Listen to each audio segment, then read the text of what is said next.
subscribe now and press. मैले खुब कराइरहेको छु, चिल्ला चिल्ला कुरा गरिरहेको छु। ओ भन्छन् मेरै फ्यानहरु बनाएका छन्, तैले नडाटेर भन्दाखेरि ए भने र्याप गीत बनाएको छ के सुपर दाइ त खतरा हो नि भन्छन्। भोलि म भ्रष्टाचार गर्दैन भन्ने ग्यारेन्टी के? मलाई कसले रोक्ने भन्दाखेरि संविधानमै राज्यको 1 पैसा खाए पनि फिनिश हान्दिने, मृत्युदण्ड दिदिने। 2 नम्बर। तेस्रो नम्बर शिक्षा, स्वास्थ्य र रोजगारी राज्यको दायित्व हुनु पर्यो। प्रधानमन्त्रीको स्वास्थ्य पनि त्यही हो, मेरो स्वास्थ्य पनि त्यही हो भने त प्रधानमन्त्रीले चाहिँ लन्डन गएर उपचार गराउने, मैले खिटामुल नपाउने हुन्छ त? प्रधानमन्त्रीका छोराछोरीहरू बुढा नीलकण्ठमा पढ्ने, रातो बङ्गलामा पढ्ने, चेल्सीमा पढ्ने, तारक पास गर्यो भने कहाँ जाने भने लन्डन जाने, पहिले भेटै हुँदैन। शेरबहादुर देउवाको छोरो को मान्छेलाई थाहै छैन। त हामी त यही सडकमा छौँ। मैले भन्न खोजेको कुरा के हो भने शिक्षा पनि एक समानको ठुलो भयो भने मान्छे हुर्क्यो भने उसलाई रोजगारी राष्ट्रले दियो भने असमानता बढ्दैन, शिक्षा बढ्छ, केही पनि बढ्दैन नि। यो 3टा कुराका लागि यो देशका हरेक युवाले बोल्न आवश्यक छ। अब चाहिँ एकजुट हुनुपर्छ यो विषयमा। ल अब सक्नु है। धन्यवाद, नमस्कार, जय देश। हेलो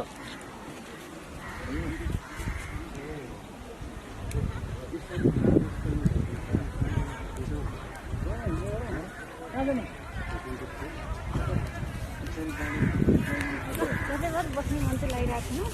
अतिरिक्त पुग्नु लाग्यो।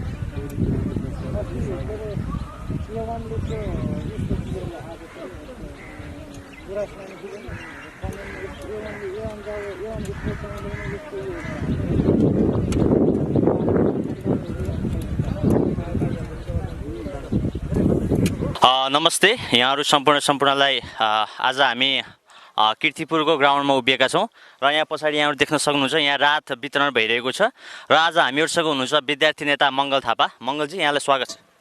धन्यवाद, थ्याङ्क यू सो मच। आज राहत वितरण कार्यक्रम भइरहेको छ, कति बजेदेखि सुरु भयो, कति बजेसम्म चाहिँ हुन्छ सर यो कार्यक्रम? आज अब यो राहत वितरण सहयोग गर्ने साथीहरू हिमानी ट्रस्ट, हजुर होइन, हेमराज थापा लगायतका साथीहरूले हाम्रो अनुराग सुब्युका नेता कार्यकर्ताहरूको सहकार्यमा र सहमतिमा जुन खालको राहत वितरण गर्ने काम भइरहेको छ, यो अघि भर्खरै आधा घन्टा जति भयो राहत कार्यक्रम। अब पक्कै पनि यो 1 घन्टाभित्र सिद्धिने प्रक्रियामा छ म भन्न चाहन्छु। पछिल्लो समयमा कोभिड-19 अर्थात् कोरोना भाइरसले जसरी विश्व मानव जातिलाई चुनौती दिइरहेको बेला त्यसको प्रत्यक्ष असर पनि नेपालमा परेकोले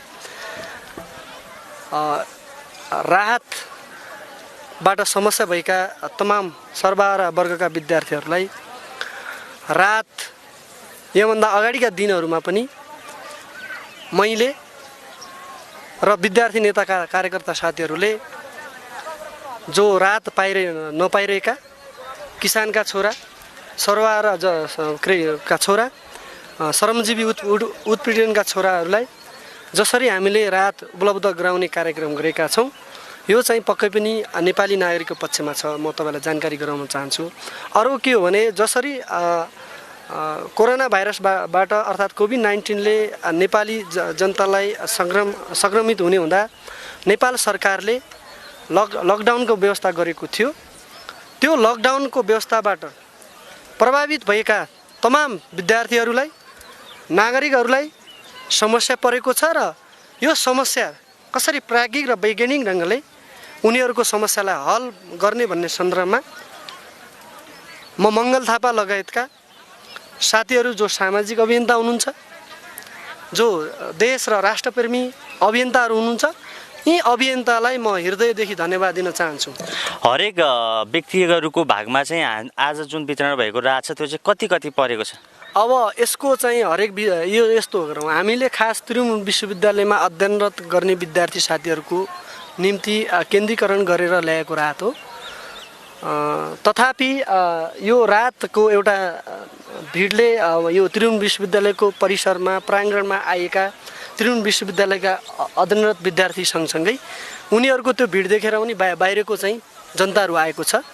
हाम्रो मानसिकता के हो भने सम्पूर्ण कुनै एउटा यो वा त्यो बाहनामा वा यो वा त्यो पक्षमा राहत वितरण गर्नुभन्दा पनि सिङ्गो राष्ट्रका नागरिकहरूलाई सिङ्गो त्रिभुवन विश्वविद्यालयमा अध्ययनरत गर्ने विद्यार्थीहरूलाई जुन हिजोका दिनमा पनि राहत वितरण गरेका छौँ, आजको दिनमा पनि राहत वितरण गर्ने हाम्रो क्षमताबाट हैसियतले हामीले उनीहरूलाई राहत वितरण गर्ने कार्यक्रम गरेका छौँ। र अहिले यो चाहिँ 5 केजी प्रत्येक व्यक्ति 5 केजीका दरले राहत वितरण गर्ने कार्यक्रम भइरहेको छ। किनभने यो खास गरेर त्रिभुवन विश्वविद्यालयमा अध्ययन गरेका जो राहत नपाएका विद्यार्थीहरूलाई केन्द्रीकरण गरेको राहत हो। र हामीले विगतका दिनहरूमा चामल मात्रै छ कि नुन तेल अरू पनि हुन्छ नि, चामलले मात्रै त हुँदैन। यसमा यसो सर, हामीले हिजोका दिनमा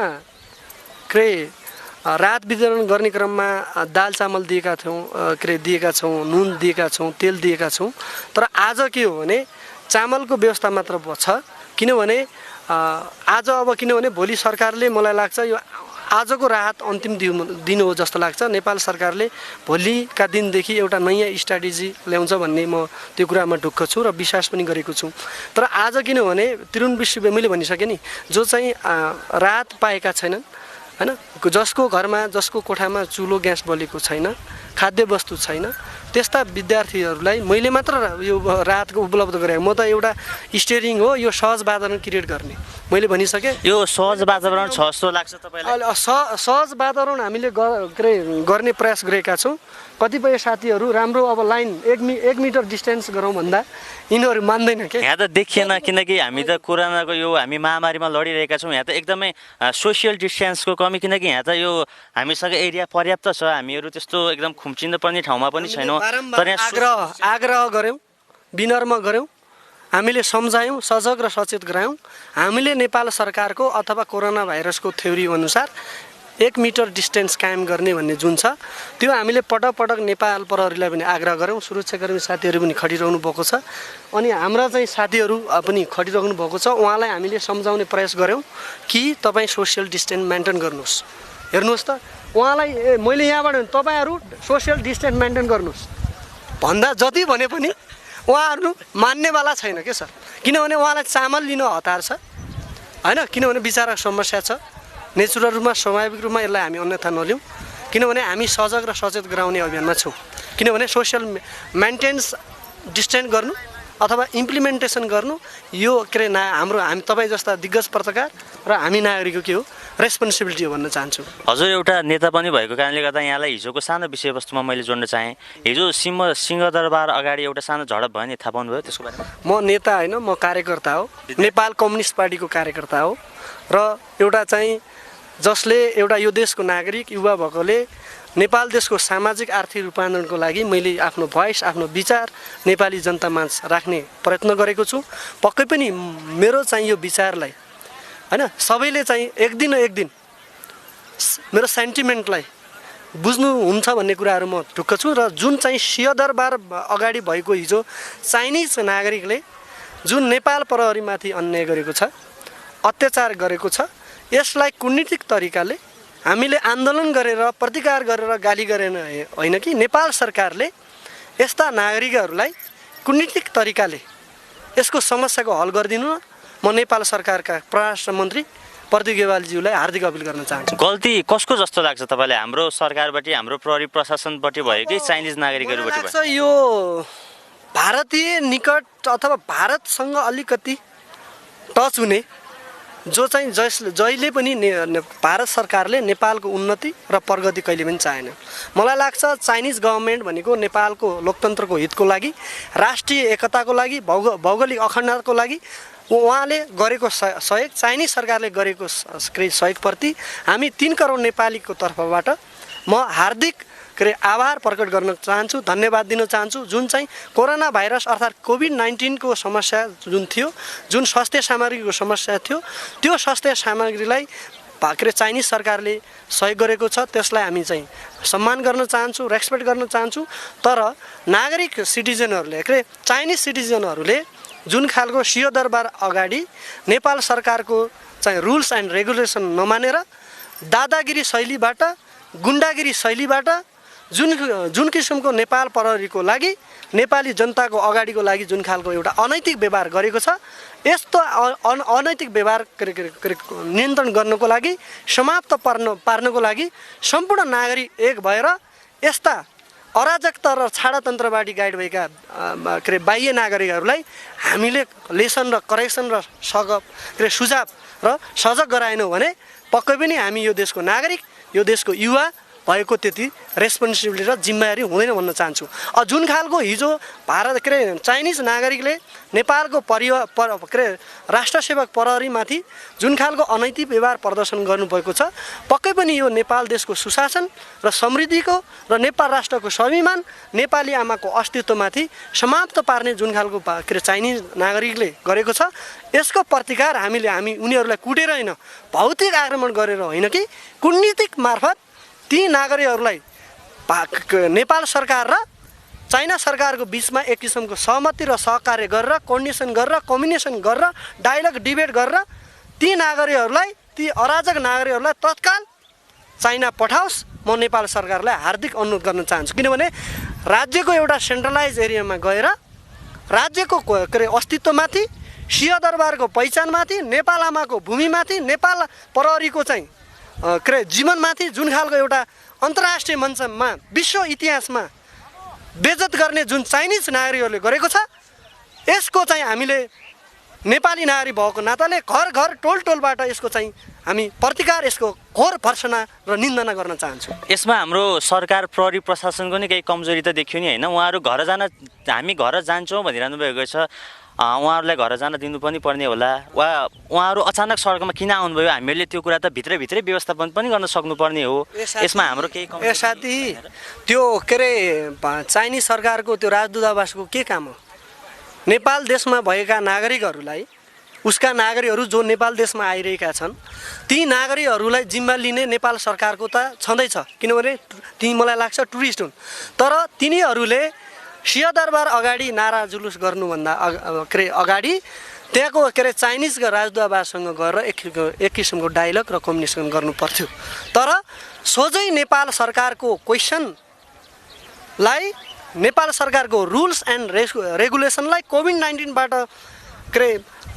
भिक्टिम हुने जुन खालको एउटा चाहिँ समस्या छ त्यो समस्या नियन्त्रण गर्नको लागि न्यूनीकरण गर्नको लागि जुन नेपाल सरकारले कोभिड-19 को रुल्स एन्ड रेगुलेसन लागू गरेको थियो त्यो रुल्स एन्ड रेगुलेसनलाई पालना गर्न विश्वभरिका जुन नेपालमा आएका नागरिकहरूको पनि के हो कर्तव्य हो। म भन्न चाहन्छु नेपाल प्रहरीको मलाई लाग्छ त्यहाँ कमजोरी छैन किनभने सिंहदरबार अगाडि हामीलाई चाहिँ चाइना पठाइदे मुर्दाबाद भनेर हुन्छ उसले चाहिँ भन्नु पर्यो चाइनिज राजदूतावासमा गएर जान मिल्दैन। चाइना राजदूतावासले के भनेको छ थाहा छ नेपालको लकडाउन नियम र पद्धतिलाई चाइनिजको नागरिक पालना गर्नु उसको नैसर्गिक अधिकार हो भने अब हाम्रो त राष्ट्र सेवक कर्मचारीहरूमाथि एकदम नाकमै लाग्ने गरेर उसमै हातपात नै भयो। यसको घोर आपत्ति प्रकट गर्न चाहन्छु। यसको कुनै मिनिङ छैन। यो त हामीहरूले आपत्ति मात्रै त प्रकट गर्ने भयो। उहाँहरू त भोलि अब सुरक्षित चाइना जानुहुन्छ उहाँलाई त कुनै सजाय कुनै कानुन लाग्दैन होला तर हाम्रो राष्ट्र सेवक प्रहरीहरूमाथि त हातपात उहाँलाई चाहिँ हाम्रो राष्ट्र सेवक मैले भने नेपाल प्रहरी भनेको नेपाल आमाको सुपुत्र सन्तान हो जसले देश र समाज परिवर्तनको लागि 24 घण्टा के गरेको छ काम गरिरहेको छ। यस्ता प्रहरीलाई हामीले सम्मान र रेस्पेक्ट गर्न चाहन्छु। नेपाल प्रहरीको एउटा सिङ्गो सङ्गठनमाथि जुन चाहिँ आँच आउने काम गरेको छ जुन चाहिँ एउटा चाहिँ क्वेसन खडा गरेको छ विश्व इतिहासमा विश्व मञ्चमा यसलाई चाहिँ आगामी दिनमा नियन्त्रण गर्नको लागि नेपाल सरकारले पक्कै पनि पहल चाल्नेछ। हामी नागरिकहरू पनि अब चाइनिज सिटिजनप्रति हामी सजग र सचेत हुनु जरुरी छ। अस्ति भर्खरै योभन्दा अगाडि पनि ठमाइलमा गएर त्यहाँको नेपाली नागरिकहरूलाई खुकुरी प्रहार गरेको छ। यो एकदम निन्दनीय छ साथीहरू। यसको जति कारबाही गरे पनि यसको चाहिँ गरे पनि यो नेपाली जनताको लागि जति कारबाही गरे पनि नेपाली जनताको र नेपाल आमाको अस्तित्वको हितको लागि हुने छैन। हामीले यो देशको राष्ट्रिय एकताको लागि लडिरहेको बेला लोकतन्त्रको हितमा लडिरहेको बेला गणतन्त्रको हितमा लडिरहेको बेला साम्यवाद र समाजवादका नीतिहरूलाई पुरा गर्ने बेला भौगोलिक अखण्डका समान आकाङ्क्षाहरूलाई पुरा गर्ने बेला जसरी चाइनिज सरकारका नागरिकहरूले चाइनिज गभर्मेन्टका सिटिजनहरूले नेपाल प्रहरी र नेपाल सरकारलाई जसरी विश्व इतिहासमा विश्व मञ्चमा विश्वको एउटा चाहिँ विभिन्न चाहिँ मिडियामा जुन खालको बेइज्जत गरेको छ यो बेइज्जत नगरिदिनु हुन्न। म चाइनिज नागरिक लगायत विश्वव्यापी रूपमा रहेका नागरिकहरूलाई हार्दिक अपिल गर्न चाहन्छु जो नेपालमा बसिरहेका छन्। आफ्नो देशका राष्ट्र सेवा कर्मचारीहरूमाथि विदेशी नागरिकले गरेको हस्तक्षेप वा भनौँ एउटा आन्दोलन हस्तक्षेप वा मुक्का प्रहार त्यो पक्कै पनि निन्दनीय छ। त्यसले हामीलाई पनि हाम्रो पनि मन दुखेको छ। हामीहरूले पनि हेर्दा विदेशी नागरिकले आफ्नो देशको राष्ट्र सेवा कर्मचारीलाई हातपात गर्नु राम्रो होइन, त्यो हाम्रो पनि मन दुखेको छ। तर त्यसमा हाम्रो सरकारको वा हाम्रो प्रशासनको नि केही अलिकति कमजोरी भएको जस्तो तपाईँलाई लाग्दैन? अब मलाई के लाग्छ भने उहाँले त्यो कार्ड हेर्नुभयो नि तपाईँले, उहाँहरू अचानक त सडकमा आउनु भएन होला? अचानक आएको हो कि यो कुरामा क्लियर हुनुहोस्। नेपाल प्रहरीको भनेको के हो भने शान्ति सुरक्षालाई कायम गर्ने हो र नेपाल देशलाई अपराधी मुक्त देश बनाउने, अपराधी मुक्त समाज बनाउने उसको के हो नैसर्गिक अधिकार हो। यो हुँदाहुँदै नेपाल प्रहरीलाई जानकारी नदिएर, नेपाल सरकारलाई जानकारी नदिएर, नेपाली नागरिकलाई जानकारी नदिएर जुन खालको एउटा षड्यन्त्रपूर्वक होइन नेपालको चाहिँ स्वाधीनतामाथि जुन खालको प्रश्न उठाउने काम गर्नुभएको छ, यस्ता हरकत यस्ता क्रियाकलाप नगरिदिनु हुन म विदेशी नागरिकहरूलाई हार्दिक अपिल गर्न चाहन्छु। किनभने हाम्रो देशको अस्तित्व भनेको हाम्रो चाहिँ मिनिङ हो, हाम्रो पहिचान हो। जति तिम्रो देशको अस्तित्वको तिमीलाई माया हुन्छ, जति तिम्रो देशको स्वाधीनतालाई तिमीलाई माया हुन्छ, त्यहाँभन्दा बढी माया नेपालीलाई आफ्नो देशको स्वाधीनताको, आफ्नो समाजको, आफ्नो नेपाल प्रहरीको माया हुनुपर्छ। अब जुन खालको भारतीय सरकारले जब नेपाल एउटा समस्याको एउटा बाटोमा चाहिँ भइरहन्छ, एउटा समस्याबाट गुर्जिरहेको हुन्छ, त्यति बेला भारत सरकारले जुन खालको नेपालको राष्ट्रिय एकतालाई खलबलाउने काम, आँच आउने काम, जुन खालको प्रवृत्ति अतिवाद भारतीय विस्तारवादको एउटा जुन नीति नेपाल देशको चाहिँ नेपाल आमाको अस्तित्वमाथि जुन खालको एउटा क्वेसन गरेको छ, पक्कै पनि यो लोकतन्त्रको पक्षमा छैन, नेपाली जनताको पक्षमा छैन, नेपाली माटोको पक्षमा छैन, नेपाली भूमिको पक्षमा छैन म भन्न चाहन्छु। म यो देशको एउटा नागरिक भएकोले के भन्न चाहन्छु भने दार्चुलामा रहेको लिम्पुवाधुरा कालापानी लिपुलेक हामी नेपालीको हो, हामीले त्यसको रक्षा गर्न हाम्रो दायित्व हो। यदि भारतीय दलाल सरकारले त्यो क्षेत्रहरूलाई अतिक्रमण र सडक गर्ने विस्तार गर्ने निर्माण गर्ने जुन खालको प्रयत्न गरेको छ, यस शैलीप्रति कार्यशैलीप्रति भारतीय सरकार को कार्यशैलीप्रति हामी सम्पूर्ण नेपालीहरू एकजुट भएर त्यो ठाउँमा गएर हामी प्रतिरक्षा गर्न तयार छौँ। हिजो अन्नासोबीका केन्द्रीय अध्यक्ष आदरणीय व्यक्तित्व ऐनमहरज्यूले भन्नुभएको छ, नेपाली माटोको त्यो लिम्पुवाधुरा कालापानी लेपुलेख त छोड्नुहोस्, एक इन्च पनि जग्गा चाहिँ मिच्यो भने त्यसको छातीमा गोली खाएर नेपाल आमाको अस्तित्वको निम्ति जुन खालको एउटा लड्छौँ भनेर आवाज उठाउनु भएको छ, पक्कै पनि हामी यो लोकतन्त्रको पक्षमा छ र नेपाली आमाको भूमिको पक्षमा छ। जुन खालको चाहिँ नेपालको सीमालाई लुट्ने भारतीय दलालहरूलाई मोदीलाई चुनौती दिन चाहन्छु। जति तिमीलाई तिम्रो आमा मातृभूमिको चाहिँ माया हुन्छ, तिम्रो चाहिँ टेरिटोरीको माया हुन्छ, त्यहाँभन्दा बढी माया नेपालको चाहिँ गाउँ बस्ने किसानका छोराहरूलाई त्यत्तिकै माया छ र त्यत्तिकै महत्त्व छ म भन्न चाहन्छु। म भारतीय सरकारका रक्षा मन्त्रीले जुन खालको एउटा चाहिँ भिडियो कन्फरेन्स गरेर नेपालको टेरिटोरीलाई हाम्रो टेरिटोरी हो भनेर जसरी एउटा चाहिँ नेपाल आमाको अस्तित्वलाई लुट्ने काम गरेको छ, यस्ता हरकत नगरिदिनुहुन्न। म भारत सरकारलाई हार्दिक अपिल गर्न चाहन्छु। किनभने लिम्पुवाधुरा लिपुलेख नेपालको हो, यो नेपालकै रहनेछ। यो नेपालीले जसरी हाम्रा वीर गोर्खाहरूले काला पानीमा लडेर भक्ति थापा र कालु पाण्डेले जसरी चाहिँ नेपाल आमाको रक्षाको लागि जसरी खुकुरीको धार लिएर भारतीय विस्तारवाद विरुद्ध जसरी एउटा खुकुरीको धारले जसरी केरा काट्या जस्ता गरेका थिए, त्यस्तै गरिकन आगामी दिनमा यो अतिक्रमण हाम्रो टेरिटोरीलाई अतिक्रमण गरे आगामी दिनमा लिम्बुवाद्वारा गएर अनरासवी युवासँग गएर त्यसको प्रतिरक्षा र प्रतिकार गर्नेछ म तपाईँलाई भन्न चाहन्छु। तर देश बनाउन त साईले पनि ठुलै योगदान पुर्याएको छन् भन्ने कुरा पनि न्युजमा आएको छ नि अहिले लेटेस्ट मिडियामा। के भन्न चाहनुहुन्छ यो विषयमा? को साईले बनाएको छ? ज्ञानेन्द्र साईले भन्नुभएको थियो, एउटा अडियो सार्वजनिक भएको छ। ए साथी, यो देश ज्ञानेन्द्र साईले बनाएको छ भन्ने तपाईँहरू विश्वास गर्नुहुन्छ साथी? यो देश नेपालका नागरिकले बनाएको देश हो। यो देश नेपालका चाहिँ पुर्खाहरूले बनाएको देश हो। यो देश कुनै जातका आधारमा बनाएको देश होइन। यो देश बनाउने दलित समुदायको पनि त्यत्तिकै के छ योगदान छ, जनजातिका समुदायको त्यत्तिकै योगदान छ, क्षेत्रीय समुदायको पनि योगदान छ, ब्राह्मण समुदायको पनि योगदान छ, सबैको छ, समुदायको पनि योगदान छ, तपाईँको पनि योगदान छ, मेरो पनि छ, क्षेत्रीयहरूको पनि योगदान छ। सबैको चाहिँ यो समान योगदान छ। समान त्याग र बलिदान को सङ्घर्षले आएको लोकतन्त्रमाथि कसैले मैले एउटा व्यक्तिले यो लोकतन्त्र पनि यो मैले ल्याएको भन्न बेर छैन होइन। यो चाहिँ कम्युनिस्ट आन्दोलनमा उम्मेका दिग्गज व्यक्तिहरूले विभिन्न किसिमको आफ्नो मृत्युलाई खुकुरीको धारमा राखेर लाएको सङ्घीय लोकतान्त्रिक गणतन्त्र नेपाल हो। यो कसैको एउटा व्यक्तिगत होइन थियो। कुनै बेला एउटा राजा महाराजा थिए। अहिले राजा महाराजा भनेको नेपाली जनता हो, किसानको छोरा हो, दलितको छोरा हो, जनजातिको छोरा हो।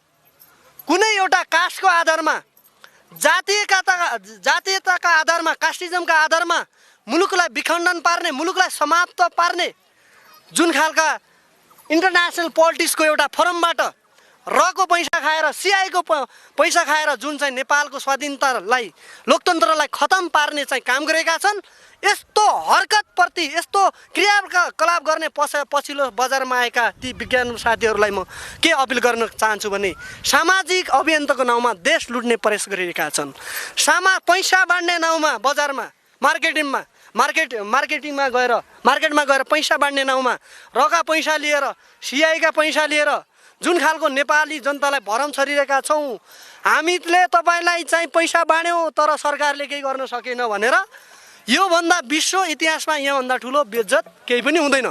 राज्य हुँदै एउटा व्यक्ति आउँछ, 2000 बाँडिदिन्छ अनि मिडियामा फुक्दिन्छ म यो देशको बेइज्जत, यो देशमा कोही पनि छैन, राष्ट्रभक्ति नेता अब नागरिक म भनेर जुन खालको विश्व इतिहासमा जुन खालको एउटा बदनाम गराउने काम गरेका त्यस्ता सामाजिक अभियन्तालाई म के अपिल गर्न चाहन्छु, यदि साँच्चै नै तपाईँलाई नेपाल आमाको माया छ, नेपालको राष्ट्रिय स्वतन्त्रता र राष्ट्रिय एकताको माया छ भने हामी सङ्घीय लोकतान्त्रिक गणतन्त्रात्मक व्यवस्थालाई मानेर दिगो शान्ति, सुशासन र समृद्ध नेपाल, सुखी नेपालका आकाङ्क्षाहरूलाई कसरी हामी पुरा गर्न सक्छौँ, हामी त्यो अभियानमा लाग्नुपर्छ भन्न चाहन्छु। एउटा व्यक्ति राष्ट्र नेसनभन्दा ठुलो हुन सक्दैन म भन्न चाहन्छु। हस्, यहाँको समयको लागि यहाँलाई धन्यवाद दिन चाहन्छु। अझै पनि रात यहाँहरूले यसरी नै बाँड्नुहोस्, व्यवस्थित गर्नुहोस् भन्दै छुटिन चाहन्छु। म तपाईँलाई पनि हार्दिक धन्यवाद दिन चाहन्छु जुन चाहिँ मलाई चाहिँ आग्रह गरिदिनु भयो। तपाईँको यो दिग्गज पत्रकारितालाई म सम्मान गर्न चाहन्छु। आज मुलुकमा सङ्घीय लोकतान्त्रिक गणतन्त्र आएको छ। सङ्घीय लोकतान्त्रिक गणतन्त्र मार्फत मुलुकको समृद्धि हुन्छ, मुलुकको विकास हुन्छ, सुशासनका कुराहरू हुन्छन्, भ्रष्टाचार नियन्त्रण हुन्छ। म भन्न चाहन्छु अब म नेपाल सरकारलाई पनि के सुझाव दिन चाहन्छु भने स्वास्थ्यको क्षेत्रमा नेपालीहरूलाई ग्यारेन्टी दियोस्, ब्याचलर मास्टर डिग्रीमा अध्ययनरत विद्यार्थीलाई 4 घण्टा रोजगारको सुविधा गरोस् होइन। नेपालको चाहिँ नागरिकहरूलाई सरसम्मान, उनीहरूको हैसियत, उनीहरूको लेभल अनुसार त्यो किसिमको चाहिँ नेपाल सरकारले रोजगार दिने त्यो खालको चाहिँ आगामी दिनमा पहल चालोस्। अहिले हाम्रो सिङ्गो राष्ट्रको लडाइँ भनेको कोभिड-19 विरुद्धको लडाइँ हो। यो विरुद्धको लडाइँमा कसैले यो वा त्यो बाहनामा सरकारभन्दा ठुलो भएर, देशको समृद्धि राष्ट्रिय एकताभन्दा ठुलो भएर जुन खालको अभिव्यक्ति दिएको छन्, पक्कै पनि यी अभिव्यक्तिहरू लोकतन्त्रको पक्षमा छैन। र तपाईँ जस्ता मिडियाकर्मी साथीहरू जुन सामाजिक परिवर्तनको लागि लाग्नुभएको छ, दुखी गरिबका पीडा लिएर आउनुभएको छ, पक्कै पनि तपाईँ जस्ता दिग्गज व्यक्तिहरूलाई म हार्दिक धन्यवाद दिँदै आगामी दिनमा हामी चाहिँ राष्ट्रको चाहिँ समस्यालाई समाधान गरेर राष्ट्रको नागरिकहरूलाई समस्याको समाधान गरेर कसरी प्राज्ञिक ढङ्गले वैज्ञानिक ढङ्गले पारदर्शिक र संश्लेषणात्मक तरिकाले अगाडि बढ्ने भन्ने सन्दर्भमा हामी लाग्नुपर्छ। अहिले प्रवासमा बसिरहेका थुप्रै नागरिकहरू रुइरहेको अवस्था छ। कोही भारतको सिमानामा रुइरहेको अवस्था छ, कोही साउदीमा रुइरहेको अवस्था छ, कोही अमेरिकामा रुइरहेको अवस्था छ, कोही बेलायतमा रुइरहेको अवस्था छ, कोही कतारमा रुइरहेको अवस्था छ। तिनका समस्याहरूलाई कसरी समाधान गर्न सकिन्छ अहिलेको सरकार लाग्नुपर्छ। उनीहरूलाई कसरी कोभिड-19बाट बचाएर स्वदेश फर्काउने भन्ने अभियानमा अहिलेको सरकार निरन्तर लाग्नुपर्छ भन्दै मेरा विचारहरू यहीँ समाप्त पार्छु। धन्यवाद, नमस्कार। हस्, थ्याङ्क यू।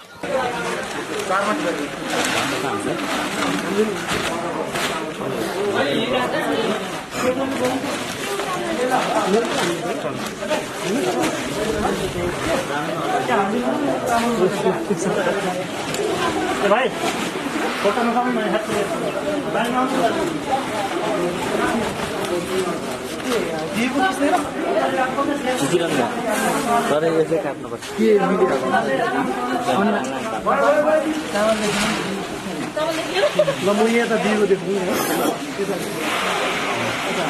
कहाँ भाइ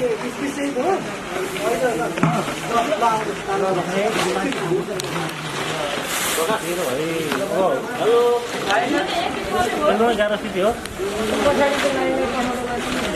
आउनु त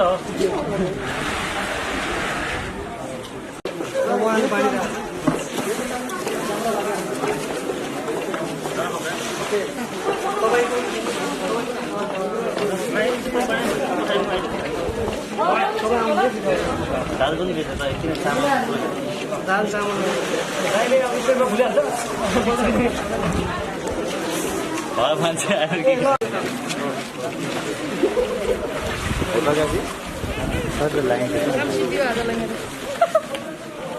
ल भयो है सर।